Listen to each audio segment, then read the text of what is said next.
Hello, my beloved Arsenal fans all over the world. So let's do a quick preview for our match that we have on Sunday against Man City. So as you all know, that match is an important match for us as Arsenal fans all over the world, and we are having great expectation from the team on Sunday. So, but before we go ahead, if you've not subscribed to this channel, kindly do so by hitting on the subscribe button, turn on your notification bell, and also leave your likes and your comments on the video what you think about the match that is going to be taking place on Sunday. So, if one will be asking me what are my expectations on Sunday for Arsenal, for me, my expectations on Sunday for Arsenal is a must win. Reason being that we are at home, and also squad depth wise or team wise, we are better equipped now. So we'll be talking about availability and the team while we discuss the game. So for me, the goalkeeper will still be Raya in the goalpost. The right back will still be Uran Timber. Now, this is where we want to have some discussions now. So, as you all know, Saliba got injured in the Liverpool game. I think that was 8 minutes into that game. And Mosquera came in for him. And since then, Christian Mosquera has been doing very well from the Liverpool game to the Nottingham Forest game and the Athletic Bilbao game in the Champions League. He has given us a great performance for these 3 games. And he has put our hopes positive towards him. So probably if maybe Saliba is not there, we have a positive cover. But for the match for tomorrow, since William Saliba is back and he was on the bench for the Athletic Bilbao match, I would prefer William Saliba come back to partner Gabriel Magalhaes. My reason is because of Erling Haaland. So Gabriel and Saliba knows how to tame Erling Haaland. So they've been in the league now and they've played against him for a while. Not that Mosquera cannot do it. He can with the abilities we have seen for the 3 games from the Liverpool game, Nottingham Forest and Atletico Bilbao. He can do it. But for the sake of tomorrow, we will just prefer Saliba comes in back to pair with Gabriel Magalhaes in that defense for stability to checkmate Erling Haaland, who is in form now. So our left back will be Calafiori still.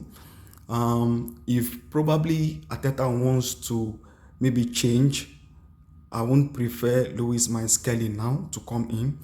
Instead, I'll prefer Hincapi as the left back, if not Calafiori. No disrespect to Miles Lewis Kelly. There are more opportunities that will come that he will play. So, if not Calafiori on the left back, Hincapi on the left back. So for the 6, Zubimendi, no doubt. Then for the 8 and 10, Rice. And then for the 10, one will want to say Ethan Waneri. Yes, he is okay. He is good. We've seen what he did during the Nottingham Forest game when Martin Odegaard was injured and he replaced Martin Odegaard. He played very well, and we all know his ability and what quality. But according to the report, we are not that sure, but the report says Martin Odegaard is looking forward to join the team and returning for the Man City game. If Martin Odegaard is fully fit, I would prefer Martin Odegaard. But if he's not fully fit, but he's available, maybe he can come from the bench. Probably Ethan Waneri can play ahead of Martin Odegaard while he comes in second half. For Merino, I would prefer he comes in second half as a deputy center forward, but not in the midfield for this game. As a deputy center forward, not in the midfield. For the right wing, okay, we also heard that Saka might be back for the game also. But if available but not fully fit, I would have loved Saka. If he's fit, Saka comes in for Madueke. But if he's not that 100% fit, but he's available, maybe he can give us about 15-20 minutes. I'll prefer Madueke on the left, while Saka stays on the bench to come in for the 15-20 minutes, so that our quality in the first team and the bench will be what stacked. So for the center forward, Gyökeres still, he's okay from the little injury he got with the clash against Gabriel Magalhaes when they wanted to nod the ball in the Atletico Bilbao match. He is fine. So for the left wing, I will still prefer Eze plays the left wing. So we'll be having the likes of Martinelli and Trossard, who did the magic for us in the Athletic Bilbao game, to come from the bench so that we can be better equipped in the first team and the bench. So these are the little thoughts I have for the game. So like I said, our expectation, or my expectation for this match, is a must win. So like we always do in our preview, we don't give the score line, but we give the percentage for win for each team. So tomorrow, I'm giving my Arsenal team 70% chance of winning the game tomorrow. And for Man City, I'm giving them 30% chance of winning the game. I think the exception in Man City, it's the Donnarumma and Erling Haaland I've seen for now. Doku is a bit trying to pick up form. Phil Foden also is trying to pick up form, and Tijani Reinders.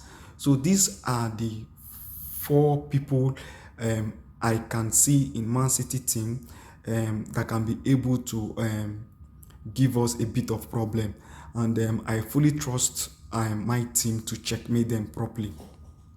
So that is my percentage for the win: 70 to Arsenal and 40 to Man City. So that's all for the game. But so let's quickly run through the other games we have, just few thoughts on them, and we are done.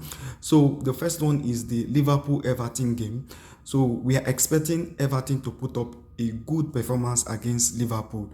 So since it's a Mercy derby, so let's see what Everton will be able to do tomorrow against Liverpool. And that's the early kickoff. So let's see what happens in that game. I know that game will be very interesting. And also keep an eye on that game. Everton can put up a good performance and cause one or two obstruction for Liverpool tomorrow. The next one we'll be looking at is the Man U versus Chelsea match. That will be tomorrow in the evening. These two games is a dicey one.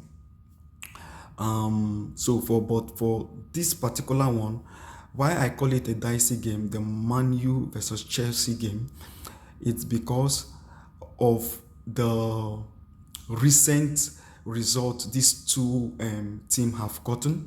So Man City defeated Man U in the last Premier League game, and Chelsea drew in their last Premier League game in the dying minute. In the Champions League, they also lost to Bayern Munich. So both teams will be coming into this game with an expectation to win. But the expectation to win more, it's on Man U. So like I said in the Bayern Munich-Chelsea game, that I don't trust the Chelsea defense. I'm still sticking on that against this Man U game. I don't trust the Chelsea defense. But midfield-wise and attack-wise, Chelsea is balanced. Midfield-wise, Man U is not balanced. Defense-wise, Man U is better than Chelsea. The attack wise, Man U is a bit better. So let's say 60 in attack to Chelsea and 40 in attack to Man U. So if you pretty look at the balance on the scale, you will see that they cut across each other. So because of its Man U's home and then what is at stake for Man U, I'm tilting towards Man U for a percentage of say 60% to win and 40% to Chelsea for win. And that of the Liverpool and Everton match we just talked about, I'm leaving it for a 50-50. So let's go straight to the two big clubs in La Liga. So Real Madrid will be playing Espanyol. So I still expect Real Madrid to continue their winning streak. So 4 wins, 4 games, 4 wins for their last La Liga matches. So I still expect them to have a win here, even though they've lost Trent Alexander-Arnold. Cavaja is still there to cover, but they don't have both of them in their next Champions League. So they might look for someone else that will play the right back when it has to do with the Champions League. But in the league, Cavaja is available but not available in the Champions League because of the red card. And Trent Alexander-Arnold, I think, is out for 6 to 8 weeks. So we are expecting them to continue that winning streak in the La Liga game. Barcelona is playing Getafe. Also, we are expecting Barcelona also to continue their winning they did last week against Valencia and the one they had yesterday against Newcastle. So that's the game for we are going to be looking at. And one want to ask the percentage for both matches. For Real Madrid match, I'm leaving it at 70% for Real Madrid and 30% for Espanyol. And for Barcelona match and Getafe, I'm leaving it at 70 for Barcelona percent win and 30% win for Getafe. So that's the preview we are going to be doing for the weekend. Don't forget, in the comment section, tell us what you think about these games. Also, don't forget to like and subscribe and turn on your notification bell. I'll see you guys in the review after the games are being played starting from tomorrow. Okay, bye.